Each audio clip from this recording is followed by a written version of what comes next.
खट्टे आम और मीठे रिश्ते। दोपहर की चमकती धूप में जमील बाजार से लौट कर आया। हाथ में एक थैला था जिसमें से आमों की खुशबू पूरे कमरे में फैल गई।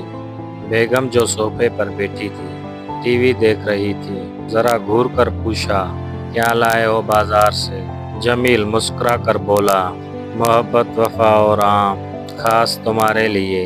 बेगम ने थैला खोलकर एक आम निकाला, नाक सकेड़ी और जैसे ही चखा मुंह बना लिया। आम तो है पर खट्टे बहुत हैं। जमील ने शरीर अंदाज में कहा, जैसे आपके जुमले कभी कभी कट्टर बहुत हैं। बेगम ने पहले घूरा, फिर जोर से हंस पड़ी, वाकई? अच्छा तो फिर मोहब्बत और वफा को भी चख कर देखो।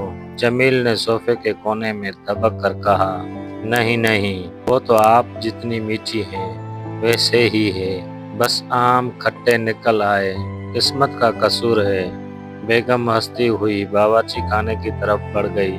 चलो फिर इन आमों का अचार डाल दें, कम से कम कुछ तो मीठा बने।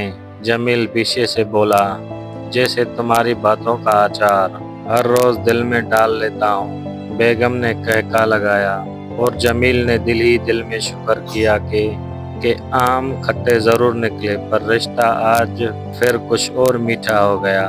जिंदगी के खट्टे लम्हों को भी अगर मोहब्बत, मज़ा और थोड़ा सा सलीका हो तो वो भी अचार बनकर मीठा जायका दे जाती है। अगर वीडियो अच्छी लगे तो लाइक और सब्सक्राइब जरूर कीजिए।